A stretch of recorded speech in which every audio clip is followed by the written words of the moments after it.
would like to begin by acknowledging the traditional custodians of the land on which I live and work, the Gundungurra land and people. I pay my respects to their elders, past, present, and emerging, and extend that respect to all Aboriginal and Torres Strait Islander people. I also want to acknowledge the traditional custodians of the lands on which you, our listeners, are joining us from today. I recognise the deep connection that First Nations people have to this land, their enduring culture, and their commitment to the preservation and care for their country. This land was never ceded, and it always was and always will be Aboriginal land. Hey there, and welcome to this special bonus episode of Beyond the Surface. In these episodes, we take a break from the personal stories, and I get to chat with experts on all things related to religious trauma, cults, and deconstruction. These conversations are foundational and educational. They provide deeper insights and understanding into the complexities of the experiences we hear in the stories. Whether you're just beginning your journey, this is the first episode you're listening to, or maybe you're looking to expand your knowledge in general, these episodes are packed with valuable information that will help you navigate wherever you are. I'm your host, Sam, and this is Beyond the Surface. Welcome, Dr. Camden. Thanks for joining me. Thank you, Sam. I appreciate you inviting me. I'm really excited about this episode. I was just saying to you off before I hit record that I really wanted to break apart, I guess, the purity culture episodes, bonus episodes, to give it the time and the energy that it deserves to try and pull that apart. And I really wanted to do an episode on navigating and recovering purity culture while still wanting to maintain your faith. And I love that that's what you speak to. And so before we get stuck into it, I'm just wondering whether you can introduce yourself, who you are, and where in the world you are. Yeah, sure. My name's Camden Morgante, and I'm a licensed psychologist. I live in Knoxville, Tennessee, in the United States, in the South. And yeah, that's who I am, where I am. I do writing, speaking, and coaching on purity culture recovery and faith D and reconstruction. And then I have my own therapy practice here in Knoxville too, where I see a little bit more variety, but my coaching is specifically focused on these topics and my writing. Mm. And we will reference it in a little bit, but you have a book coming out, or by the time this has been released, I think it will have been out for a few weeks. Okay. But what is the book called? Yeah, it's called Recovering from Purity Culture. It releases October 15th, Mm-hmm. with Baker Books as my publisher. And it really focuses on diving into the myths of purity culture, the patriarchal roots of purity culture, and then how to heal from it, how to move forward in one's faith and sexuality, whether you're single or married or partnered, or whether you're um, deconstructing and trying to figure out what your faith is and trying to figure out what your sexual ethic is, whether you're parenting. I kind of address and hit on all those topics. Yeah. And so, what is your own experience and story with purity culture? And how did it shape, I Mhm. guess, your view of yourself and the world around you? Mm. Yeah, my experience was growing up evangelical Christianity, pretty conservative, both politically, socially, theologically, and all of the above. And yeah, purity culture was emphasized. I define purity culture as a largely evangelical movement, Mm. although there are remnants of it and parts of it in our just general culture, and then in other faith traditions like Latter-day Saint or yeah, some of the other religions. So, and it peaked in the 1990s to 2000s, which is when I was growing up, which Mm-hmm. I'm millennial, and so I really got a lot of those teachings as a preteen and in my early teen years. I signed a True Love Waits pledge. I had a True Love Waits ring. I read I Kissed Dating Goodbye. Are these all familiar in Australia too? Okay. Yes, yeah, I'm not quite I never read I Kissed Dating Goodbye, but I was heavily influenced by And the Bride Wore White. Um, Yeah, me too. yeah. Hmm. Yes. That's so crazy, the far reach that had, that Mm, these books or this movement had, yeah. even in other continents. Yeah. But I was very influenced by, yeah, those teachings, and I really bought into it. I was really a proponent of it. I wore my True Love Waits ring for an embarrassingly long time, almost 10 years. Yeah, just, yeah, it really gave me a sense of identity, purpose, and worth, which Mm, I now have a different view on, as a psychologist and as a person who identifies as more of like a deconstructed Christian and just in my age now. Um, I really see that it made me very prideful and judgmental towards other people rather than giving me like this good and healthy sense of identity or purpose. Like it became a very prideful and condemning thing of other people, which I regret now. But yeah, so I really held on to it and believed in it, strong proponent of it. And then I believed in this fairy tale myth of that I was going to marry my first love at a very young age. mm, Um, if as long as I stayed pure, and didn't give my mm, heart away and avoided casual dating. So I did all those things, had my first serious relationship in college, first love, first kiss. And it lasted almost 3 years. So like a significant amount of time. And honestly, and, authentically believed that I was going to marry him. And we broke up, and it was very devastating to me, relationally having a broken heart and that first experience of heartbreak. But it also really devastated my faith because I realized that these false promises of purity culture just didn't come true for me, even though I had, quote, followed all the rules. yeah. Um, and it made me doubt, the goodness of God of like, why is he not holding up his end of the bargain when I held mine? Mm, So it was many years of deconstructing my faith then, although we didn't have that term really then back in my 20s, but really questioning God and questioning my faith and what's the whole point of all of this, because I felt like all of my faith had been built on purity culture. mm, And I also got my doctorate and became a psychologist during that time period. And yeah, so just many years of struggling with singleness and kind of struggling with my faith. It's very common where I live in the South and again in Christian conservative kind of circles to get married young. mhm, And I did eventually meet my husband, and we got married when I was about 30, and that's considered pretty old in this area. I mhm. know that that is very normal age in other regions and in other cultures. And so some people are like, what's the big deal? But for just the context I grew up in, seeing all my friends get married before me, and struggling with that, like jealousy and just like what's wrong with me. There was shame with that. Yeah, so we got married when I was almost 30. And then about a year after we got married, I started realizing, hey, purity culture was actually not this totally great thing, 100% great thing. Like maybe there were some good intentions, or maybe there were some good things that could come out of it for some people. Um, but I'm seeing in myself and in my clients that it's had a negative effect too. Yeah. What was it like for you to start looking at, I guess, the teachings of purity culture through the lens of being a psychologist? Yeah, I think that really gave me a different perspective because getting training as a mental health therapist, we develop so much more critical thinking, abstract thinking, nuance, which you just don't get in conservative Christianity and conservative religions. It's everything is black and white, or at least my experience was. And so being able to see it with that nuance was like, okay, on the one hand, this had good intentions. On the other hand, this had a lot of unintended consequences that have come from it. On the Mm, one hand, I don't regret some of the personal decisions that I made in my dating or sex life, because they reflect my values and morals, and that's important for all of us to make decisions that are congruent with our values. But on the other hand, like those false promises, just didn't happen for me and for a lot of the clients that I'm working with I was working at a college counseling center at the time here in the South.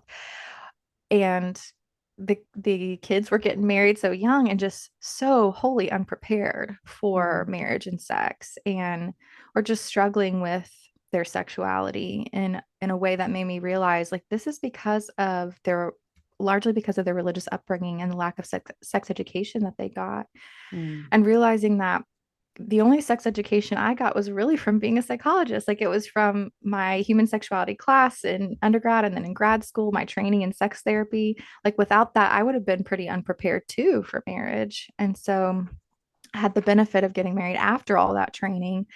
And that kind of gave me this passion for like, hey, I have this unique vantage point Mm. as a identify as a purity culture survivor myself, somebody who's been through it personally, but also has this experience as a therapist and has a lot of tools and techniques that, many people don't have access to. Mm. And so that kind of fueled me like, I need to share this with more people than just one-on-one with my clients. And I wanted to write a book. So that idea first began in 2017, and it's just been a slow process, but yeah, it's really propelled me through this mission and sustained me through writing this book and speaking out about it. Mm. As you started to unpack the teachings of purity culture for yourself, how did your faith evolve and change? Well, first it was a lot of disillusionment and doubt. Mm. It was a lot of anger towards God and that pride I mentioned, and jealousy and shame, and Mm. yeah, a lot of struggling there in the wilderness for several years. And I think that combined with the more nuanced both and thinking that I was able to kind of cultivate as a therapist.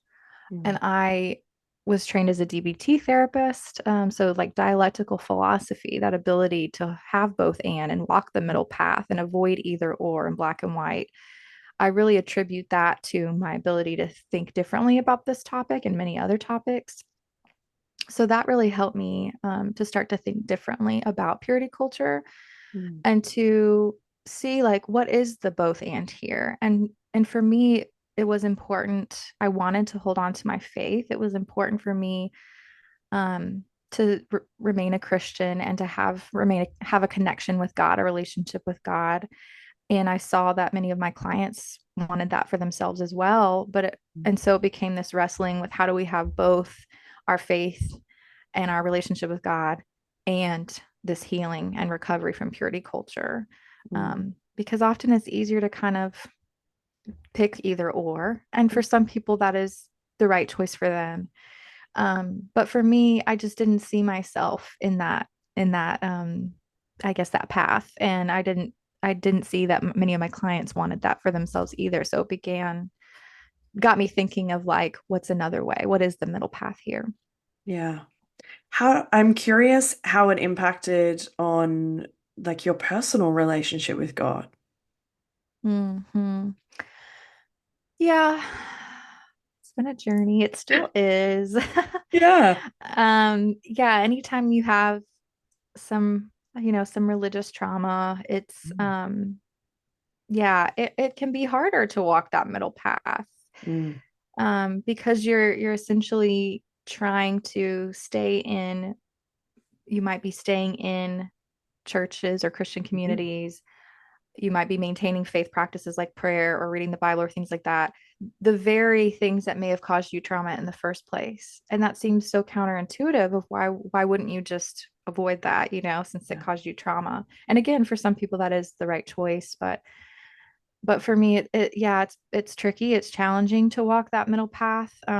Recognizing when I still feel triggered with Mm. certain spiritual practices or teachings or faith communities, recognizing that and really leaning more into a personal Mm. connection with God, and experiencing God as more than just what people told me to believe or just a set of beliefs to hold to or set of rules to follow. Like that's really what religion was to me growing up, was following the rules and believing the right things, Mm. but really having more of this like heart soul personal connection with God, which I'm again still working on. But and experiencing God like within me too. Like it's not he or they is not just external of like Mm.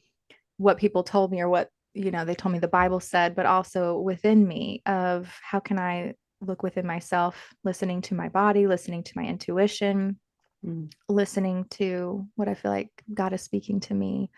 It doesn't have to come externally. Does that make sense? Yeah, absolutely. Did you come up with any or come up against any resistance from the people around you, or was it primarily like a your own little bubble exploration for yourself? Mm-hmm.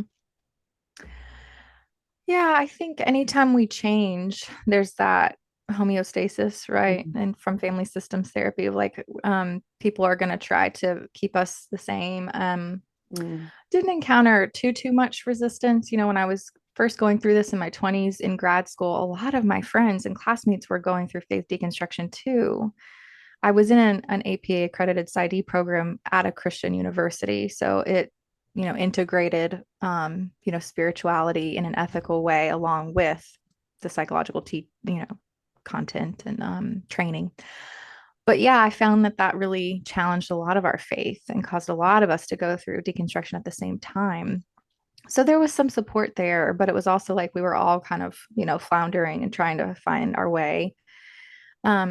With like my family, sometimes people ask me, like, how have your parents responded to this book that you're writing? And like, what do they think about it? Yeah. I know that we don't agree on everything. I know that they only can see things from their vantage point. And sometimes it's hard to put yourself in the other person's shoes and see that even though you had good intentions, that didn't equal good impact all the time. Mm. Yeah, so there's maybe some they're not really resistant, but maybe just like, curious or just not sure what to think about it. Amongst like my friends, there's been good support, and my husband, there's good support. And then in like the professional community, often there's good support, but sometimes there's pushback from both sides. Like, Mm. I very much get pushback from more conservative Christians, whether that's churches or therapists. And then I also get some pushback from secular or more progressive therapists or communities too, because I'm somebody who's kind of attempts to walk the middle path. Like sometimes there's judgment on both sides, and I feel put into a box. And that's difficult when you're trying to be both and instead of either or. It's difficult to feel put into a box. So that's probably what I deal with the most, and what causes the most struggles, especially as I wrote this book that's coming out. It's like very vulnerable, to write a book that does share some of my personal story and personal beliefs in it. Mm. We wouldn't normally share that in a therapy setting. Like we normally wouldn't self-disclose that much. So it is very vulnerable, and it also opens you up to criticism because people literally can write reviews, which they Mm. should be able to, but like that brings up a lot for me of just like what is this, what's the reaction going to be, and what pushback am I going to get? And yeah, so there's a lot of work for me still to do there Yeah. with integrating my parts and all that. It's a tricky tightrope to walk, I imagine. Mhm. I'm curious. I mean, purity culture is like an enormous umbrella. And so I'm wondering what it was like for you to work out what do I actually want to talk about in this book? Hmm. Yeah, I think coming up with the mission for the book, or like the thesis, like this is the key takeaway for people. And for me, it was that you can hold on to your faith and heal from purity culture. Yeah. Um, and that really the goal of my book was to give readers the how to heal, Mm. how to think, like rethink about your beliefs and your sexual ethic without telling them what to believe or what to do, Mm. or even just what is wrong with purity culture. I do some of that, of course, but like, yeah, like I felt like there have been so many good books that have come out, so many leaders that have spoken out about purity culture that have really done a great job of describing what the problems were, what the toxic teachings were, the connections with rape culture, things like that. But for me, kind of wanted to take the step further of like, now that we know what the problems are, how do we heal from those? And that's where the mind body integration comes in, the mindfulness practices and somatic practices that I share several in the book, and the DBT concepts that I bring in to help people with that mind-body integration instead of really purity culture and fundamentalism in general leads to a lot of disconnection between our mind and body, and just a lot of body shame and just, yeah, feeling completely unintegrated, I guess. Yeah. Yeah. And I think that's one of the biggest things I think for a lot of people to realize is that, like, we often think that purity culture is just rooted in no sex before marriage or like abstinence and things like that. And we go, actually, it's so much more than that. It's so much bigger than that. Mm-hmm. And there is such a huge mind-body disconnection that Yes. happens. What has it been like for you to bridge that gap for yourself between that mind-body connection? Mm-hmm.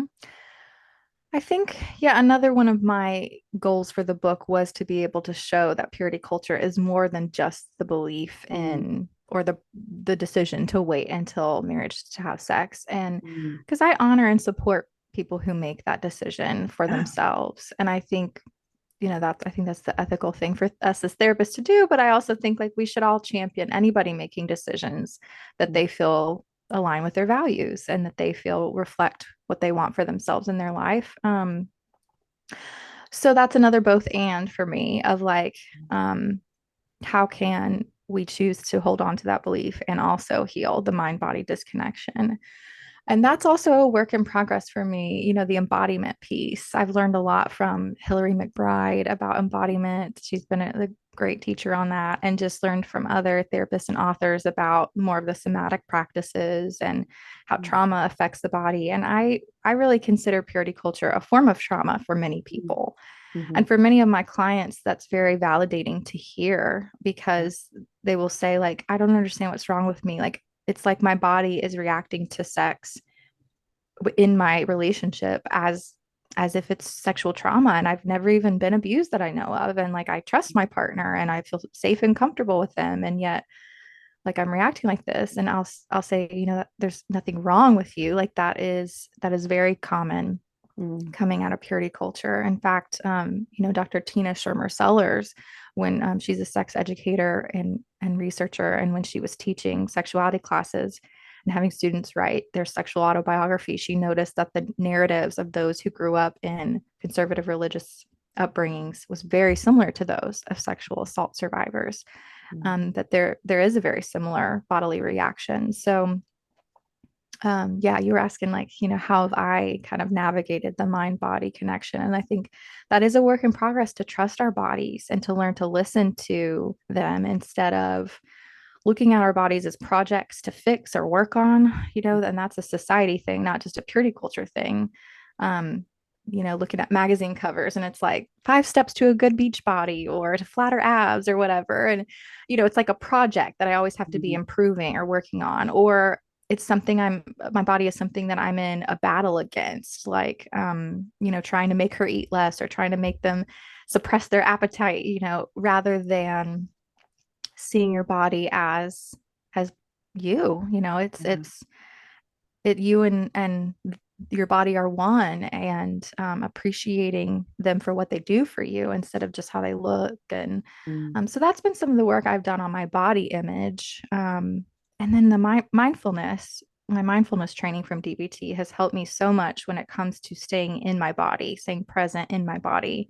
I'm very much somebody who can live in my head, very intellectual and, you know, comfortable in the world of thoughts and ideas, mhm, and so staying in my body and in the five senses and present in the moment is hard for me, and mindfulness really gives me some good practice in doing that, and that's become a big part of my therapy practice for clients with almost any kind of presenting issue, but also for clients coming out of purity culture, because they're often not very present during sex or during intimacy, and they're in their heads, and that is going to inhibit sexual pleasure and the overall experience. So that's part of some of the skills that I teach them. yeah. And I think that that's it's encouraging for people to hear for two reasons. And one, I think because broadly people think that just because we're therapists, we have it all together and we've worked it all out, and that's not the case. And it is, everything is a work in progress. And also because it's not a five-step solution to working it out. I mean, it's when you talk about like listening to your body, we use listening in terms of like relationship, right? So like you're building a relationship with your body, and that's not going to happen in a five-step process. And so Hmm. I think that I think that can be really encouraging for people to hear that like it's not something that like if they haven't managed to work it out yet, that that's actually okay, Hmm. because it's not something to work out, quote unquote. So, It's yeah, really a practice. Yeah. It's yeah, like I practice yoga. I really enjoy that. And they always say like the practice is the purpose in yoga. It's mm, not to hold a pose or achieve a pose or lose weight or anything like that. The purpose is the practice of it. And just noticing what comes up for me in my mind and body during the practice and being able to non-judgmentally observe those feelings that come up. That is what really works and to integrate my mind and body. And so I think the practice of embodiment is a practice too. It's not something that takes 5 steps to achieve. Yeah. Or, 1 week or 5 weeks to achieve. mm, It's probably a lifelong practice for me. And I think especially um in a very like image conscious society where we're getting messages from purity culture and from media or whatever about how our bodies should look or how they should what size they should be, things like that. It's probably going to be a lifelong process for all of us to be able to critically think about and deconstruct those messages and to mm. make peace with and be friends with our body. Yeah, absolutely. And I think, I guess when I think about that, I think that that's like a lifelong process, because purity culture is rooted in patriarchy, and that's not going away anytime soon. Mm-hmm, mm-hmm. So it's like they're synonymous with one another. And so just as like humans evolve and change, so do our bodies and so does society. And so we're always evolving and learning and shifting. And so I love, yeah, I love the purpose is the practice. That's really beautiful. Yeah. And yeah, you're right that purity culture and patriarchy are Mm. one and the same. I mean, Yeah. patriarchy is the culture we swim in. Yeah, the Mm. that's all around us. And Yeah. maybe there's some parts of our broader culture that have progressed a little bit more than religious cultures have when it comes to patriarchy, although there's still plenty of work to be done. Um, but I make the argument in the book that patriarchy is the root and that we really cannot deconstruct and heal from purity culture if we don't deconstruct patriarchy to some extent. Like, and Yeah. it's so interrelated with some of these other what I call toxic cultures, like modesty culture of Mm. which quickly leads to rape culture of blaming people for their own sexual assault rather than blaming the perpetrator or the systems that supported the sexual assault or hid it. That's what I mean by rape culture. And so I think, yeah, all of those are patriarchal. They all work to support the dominant, the dominant gender and or gender expression rather than, um, supporting the survivors or the victims. Yeah. And so I know that in the book you talk about some myths around purity culture. Mm. And is it right that you narrowed it down to five? How did Mm-hmm. you narrow it down to five? Yeah, yeah. I think five's a good number. It And I is. think I Five's my favorite number, actually. okay. I think I probably just distilled other ones, Mm. down to and kind of lumped them together maybe, Mm. but because you might come up with more than five for sure. And surely there's ones that I left out or just didn't have time and space to address.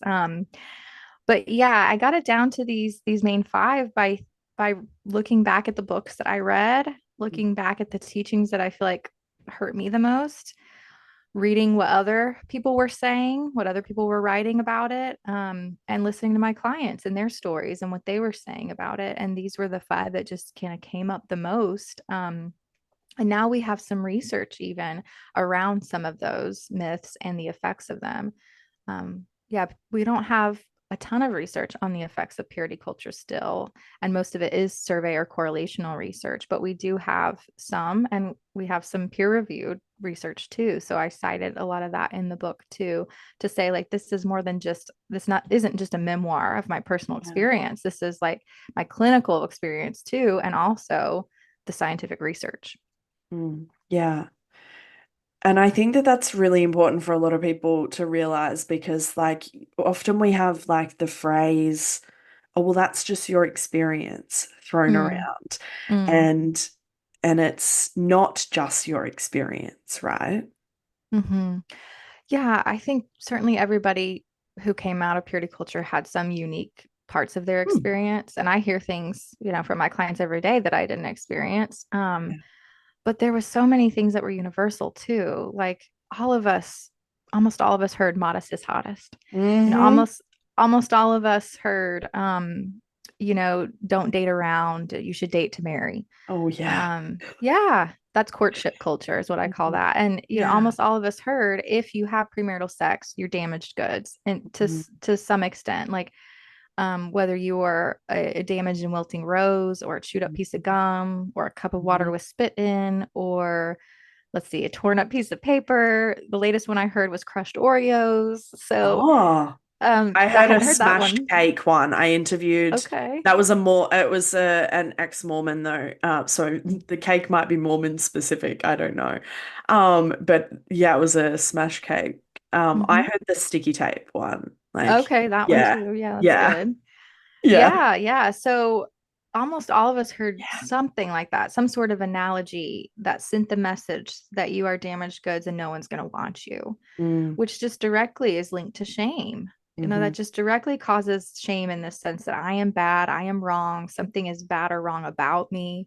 Yeah. Um, and I think even for people who didn't have sex before marriage, it can still lead to shame Mm, because maybe they went too far, or just their sexuality itself is shameful. They cannot make the switch to sex is dirty and bad and sinful and the worst sin, mm, to okay, now sex is great, now you're supposed to enjoy it and always give your husband sex, or that's kind yeah. of the message, one of the myths. So yeah, it's some of that is universal, I think. Mm, But when people tell me they had a positive experience with purity culture, or like, no harm done, I'm like, that's great for you. I'm happy for you. yeah. I'm glad that you didn't have to suffer from that. Mm, And are you curious about the people who did? Like, do you want to hear the other side of it and consider a different experience? Or maybe even do you want to dig deeper and see if there maybe are some unconscious ways that it affected you? mm, Maybe there is still a sense that your body is bad or wrong, or maybe there is still part of you that thinks sex is for your spouse or partner and not for you. mm. Yeah, so those are just questions to consider for people who would say that. Yeah. Was there, I mean, you obviously narrowed it down to five, but I'm wondering, was there one of those myths that you were like, man, I really want to debunk this myth? Like, was there just one that really grinds your gears personally? Well, I think the damaged goods myth is the most harmful one, is what I say, that, the one we just talked about, because it's so shaming and because it just, yeah, it affects people at such a deep, deep level. But the one that personally affected me the most was the fairy tale myth. Mm, Like we talked about earlier. I mean, that's really what led to my deconstruction and led to, yeah, a lot of pain, and in my faith journey. So that was one that chapter was the one I had to cut the most out of, to get it down. yeah. Um, but yeah, I mean, I would say a lot of them, like the flipped switch myth, is the idea that sex is going to be great as soon as you Mm, get married, as long as you waited, and that it'll be terrible if you don't, which is like, mhm, that's just basic common sense tells us that that's not true. mm, So I wanted to debunk that one and also give people a little bit of sex education that they may not have gotten about, like, here's what really can lead to more fulfilling sexual relationships is education and communication and teamwork and mutuality and like those sorts of qualities, rather than just because you saved yourself, quote, it's going to be great. So Yeah, so there was that one too, but the gatekeepers myth is a good one to debunk because that's the one that sets men and women up against each other as just really pits them as enemies because it tells particularly, cisgender heterosexual women that they're the gatekeepers of men's sexuality and that they always have to serve their husband's sexual needs once they're married. And it leads to entitlement when it comes to men. Like a lot of the heterosexual men that I work with and the couples I work with very entitled about sex or they have bought into that myth that they are sexual and can't control themselves and need their wife to give them sex all the time. So Mm, yeah, so that one I see doing just a lot of damage in the marriages and relationships that I treat. yeah. And I mean on that, because like purity culture sucks for everybody, like realistically it sucks for like all genders, but Mm-hmm. obviously it really sucks for women. But is the book primarily aimed at women? I would say, I try not to make it a Christian women's book, Yeah, but there's enough of it's not, those. yeah, it's not fluffy. Yeah. It's a deep dive, and it's very nuanced.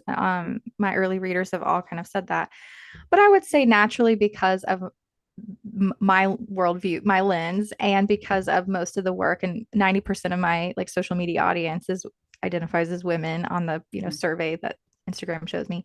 So I would say for those reasons, it primarily will speak to cisgender women, but I have some men that have joined my launch team too, and I certainly use this with the couples I work with too. So I'm hopeful that it can be a good resource for other genders and other people too. Yeah, absolutely. And I mean, if we move into, I guess, the intersection of recovery from purity culture whilst still wanting to maintain like their own faith, Mhm. what what do you speak to in that intersection? Because like finding that middle ground is like like I imagine would be incredibly difficult and would feel a little bit like walking a tightrope at some points. And so I'm curious, like, I guess what thoughts and advice you have for those people who want to recover from the harm but still remain a person of faith. Mhm. I think that dialectical both and thinking is one of the most important foundational skills to do that. And that's the first tool I start out with in my book because it really sets the foundation for reading the rest of the book. So yeah, so being able to hold that both and then the next, I think, foundational skill is being able to separate what is cultural and myth and lie and then what was true and is consistent with your beliefs or your theology or your worldview. Mm, And that is can be really mind-blowing for some of the people I work with because they've never considered that what they could have been taught in church or from a pastor or a Christian author could not be biblical. yeah. And they've never really done any searching for themselves on what they consider to be biblical or to be consistent with the faith that they want to carry forward with. So Mm, doing that process for yourself, that's why I was big on trying to offer people questions to consider and tools to do some searching on their own without telling them what to believe. Because I thought the last thing we need coming out of purity culture is one other book that tells people what choices to make sexually or what is true mm, for them. And I mean, of course, I share some of my opinions or some things like I'll say this was a myth, and the truth is you're not damaged goods. So I guess I am asserting a truth, but when it comes to one's own sexual ethic and faith, I really want them to make that choice themselves and do the process of thinking through it themselves because it's empowering mm, to do that work yourself and to come to a understanding or a sexual ethic that feels really consistent with who you are and what you believe rather than just taking what someone else says. Yeah, so I think examining your beliefs and being willing to challenge them mm, um, that's the deconstruction process to me is just sorting through like what is true and what is not, what is a belief that is still working for me and still resonates with me? And what is a belief that maybe it fit 20 or 10 or 20 years ago, but now it doesn't, and I'm ready to get rid of it. Mm, Um, and then making space for doubts and questions is another thing that's crucial for being able to hold on to our faith. Because sometimes I'll have clients come to me who say that they want to they want to keep their faith, they want to stay Christians, and they just need to find all the answers. Like they just need to get answers to their questions. Maybe yeah. they need to read more apologetics books. Mm, Maybe they need to read this pastor or this author or this book that tells you the case for Christ. But instead, I'm like, what if you can maintain your faith in the presence of questions and doubts? mm, What if you can have both? What if you can accept not knowing? mm, Because deconstruction doesn't provide all the answers, but the good news is that the peace and the path forward is found in accepting the not knowing. I think being able to make peace with those doubts and questions. It doesn't mean we stop learning or looking or reading or considering things for ourselves, but it does mean that I feel like I've made peace with the fact that I'm just not going to know everything. And there are some doctrines or theologies that I just can't do a deep dive on those right now, and I just kind of set them aside, and I have some foundational truths that center me and ground me, and that I can rebuild my faith on without having to know all the other parts of it. mm. I'm I'm wondering what you would say to people who are trying to go through this process of asking all of the questions and sitting, I guess, trying to sit in the nuance, uh, but they're still in a very conservative church community. Mm-hmm. Yeah, that is a good question. And I've been there too. And um, some people do choose to stay in those kinds of communities for various reasons. And that's a personal choice. And I made that choice to stay for a while. But there came a time for me and my family where the cognitive dissonance of being egalitarians, believing in gender equality and women's empowerment and feminism, and being in a conservative and complementarian environment. Complementarian meaning men and women are different, and men are the leaders, and women are the helpers. So, being in that environment, the cognitive dissonance of that just became too much. Yeah. And it became where I'm having to carve off parts of myself in order to fit in here. And Brene Brown says if you cannot bring your full self, authentic self, it's not belonging, it's fitting in. And it actually increases shame rather than decreasing it. And I found that for myself. I was having to hide too much of myself, censor myself, bite my tongue when somebody recommends a book or an author that I don't agree with, or when someone makes a sexist joke or something like that. And, sometimes speaking up, sometimes biting my tongue, depending on the situation or the context. But it just became too much. And so finally we left the evangelical church we were members of for many years and have transitioned to a church that is more open and accepting and has a female pastor on staff who they don't call a teacher. She's a pastor, and yeah, and is more of an inclusive environment where I can feel proud that my daughter gets to hear from this female pastor in church, Mm, because I was 35 the first time I heard this female pastor speak in church, preach on a Sunday, yeah. by herself on stage preaching. And my daughter was 5 the first time she heard it. And that was really powerful and healing for me, because it's like, I'm breaking this cycle. Like, my Mm, daughter's going to see all types of people and all kinds of leadership and sit at the teaching of great female preachers, and yeah, and not have to, hopefully not have to carve off parts of herself or box herself in like I felt like I had to. yeah. I can see that that's still like, I remember seeing you post about it Oh a yeah. while ago when you first went to this church, And I remember thinking, that's the dream, right? Is for like the younger generation and the young girls and the children and the teenagers to be growing up seeing women up the front, and also Hmm. um, seeing that um, sexual ethic doesn't mean not having a sexual ethic. It's not like an extremity here. Mm. And I'm curious whether in the book, I guess you speak to the fact that like I guess recovery from purity culture is going to look very different for a young single woman versus an adult woman who is married with children, or, all of those different dynamics, Hmm.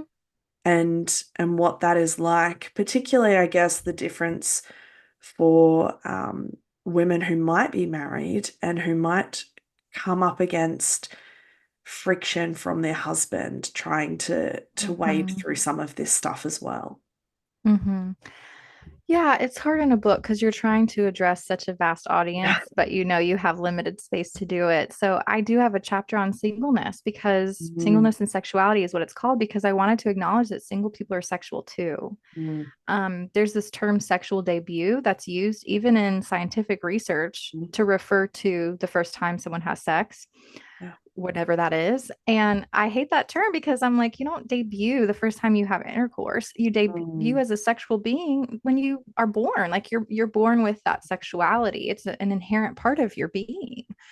And so I wanted to acknowledge that single people are sexual and to address ways that they can affirm their sexuality and educate themselves and make peace and embrace their sexuality and still stay within their chosen values, whatever that looks like for them. Um, yeah, and I just tried to include various perspectives as I could. I interviewed divorced and widowed women for the book to talk about their perspective as far as like, well, I'm not a virgin anymore. Like, yeah. so what does this look like dating now? And what kind of choices do I make? And how do I date? All single people that I work with ask me that, like, how do Yeah. I even navigate this? And I interviewed a queer Christian woman to get her perspective on how purity culture affected queer people. I interviewed a Black woman who's a sexologist to get some of her perspective. So, of course, it's limited. One person can't speak for their whole group. And that is a limitation of my book that I wasn't able to address or include as many diverse perspectives as I would have liked. But I think, yeah, there's different concerns to answer your question. There's different concerns for people who are single, younger, and just starting out with dating and thinking about their sexual ethic, and people who are older and married. And there's a chapter on parenting because that's Mm, a big issue for me and a lot of my peers. Is we know purity culture didn't work, but what do we teach our kids? Um, and for many of us, it's like we don't want to swing in the opposite direction. We want our kids to make thoughtful mm, decisions about their sexuality. We want them to know about consent, of course, but also, trust and safety and health and respect. And mm, there's many other things to consider, maturity. So, yeah, so that's another challenge that many of my readers are probably facing right now. Yeah, so the issues are going to be slightly different for all of us depending on stage of life and age and mm, the road that we've walked. But yeah, I say, we're all in this recovery process together. We mm, may all identify as purity culture survivors. And some people have told me, I don't know if I'm a survivor because I'm still living this. mm, And I'm like, I understand. You can claim that title of survivor for yourself as you're healing too, mm, that it's in your past. And not that you can just choose to get over it or anything, but that you are choosing to, I guess, like say goodbye to it. You're choosing to discard and shed the shame of purity mm. culture and to walk forward in freedom and in healing and whatever that looks like for you. Yeah. Yeah.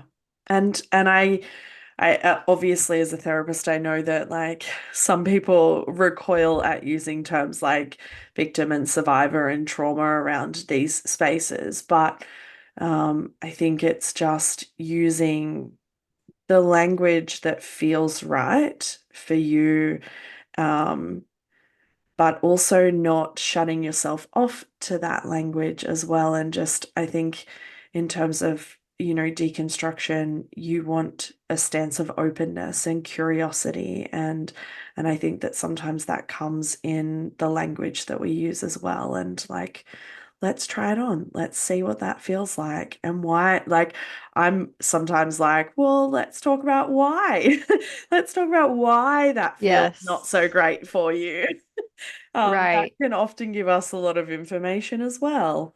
Um, I think, yeah, a lot of people use the term purity culture survivor, but mm, when I started using it, I did get some, pushback or discomfort from people, including, as I was writing my book from like my publisher, of like, yeah. I don't know if we can call the chapter purity culture survivors. We called it surviving purity culture because that felt like, Okay. okay, it's a little more Mhm. open-ended, I guess. But really wanting to emphasize that this is a term that people can choose to identify themselves. Like, if that doesn't resonate with you, that's fine. I would get curious about why, like you said. I Mhm. think as therapists, we get curious about what does that bring up for you? Why Yeah. does that feel uncomfortable? Um, but yeah, for some people, it's a very empowering term. Mm. And for me, it really validates the harm that I went through and the significance of it. And that it does have a trauma response for many people. It does present as a form of religious trauma for many people. Yeah. So I think it can validate that for people who choose to use that term. And it's certainly shorter than saying people who grew up in purity culture, so just like Mhm. more shorthand for that when I was writing, but also making space for people who that maybe that title doesn't resonate with. Yeah. Yeah. It's I feel like anything in the deconstruction, religious trauma world, everything is just full of nuance, right? It But is, yeah, nothing yeah. is black and white. There's lots of gray, there's lots of rainbow colors. There's just like nothing is sitting in the binary anymore. There's so much in between. And because we all have different experiences, like Mm, re- religious trauma therapists, we're a very big spectrum too. Like, some mhm, of us are still consider ourselves religious, some people don't. mm, Um, some of us, had that background, maybe some didn't. It's just not one box to put us all in. And yeah. we all kind of find these are the clients, these are my people that I really work well with, or these are the people that I really speak to. So I'm glad to hear that you're doing more of a Mm, series on this topic so that you can mm, have more diverse perspectives and hear from um yeah, people who've had a different experience than me or who work with different types of clients than me, because it is so vast and we want to try to address as many of those pieces as we can. yeah, absolutely. And I think, I mean, even if I like when I think about my storytelling episodes, I want such a diverse perspective because uh, there is not one set way that this pans out for people. And Mm-hmm. deconstruction doesn't mean deconversion, and deconstruction doesn't always lead to reconstruction, but it might, Mm-hmm. and that might Mm-hmm. even look really different as well. And so, Mm-hmm. but I think, when we talk about purity culture, uh, it is such a prominent narrative that to recover from purity culture means that you almost have to like throw the baby out with the bathwater. Like you have to Yes. abandon your faith because like that's what it's rooted in. But Right. I think, as we sort of said, it's like it's rooted in patriarchy, not necessarily faith, Mm. or it's rooted in church systems.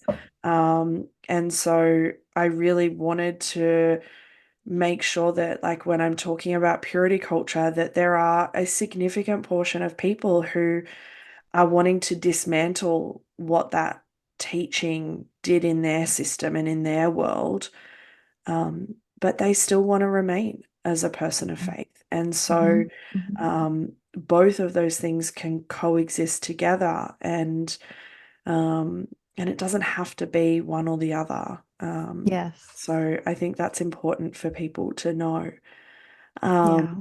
Well, I I like appreciate you making space for these for different perspectives too, and not, mm, often we're we're threatened by people who have a different opinion or perspective than us, or that Yeah. I mean, even that can bring up a trauma response if it feels just like threatening to me or it feels wrong, But so I Yeah. appreciate you like really wanting to seek diverse guests and show different stories. Thank you for Yeah. doing that.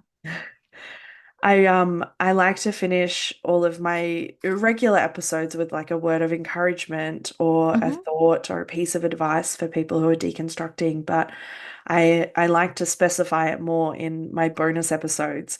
So what would you say to someone who is like right at the beginning of their journey of like dismantling purity culture in their world and they desperately want to hold on to their faith? Mhm.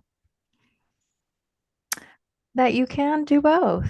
That shame is not from God, Mm, and He doesn't want to keep you in this shroud of shame for the rest of your life. And He, I believe God wants to see us set free from these lies, wants us to experience healing and freedom and integration in mm, our sexuality and in our faith and our relationships.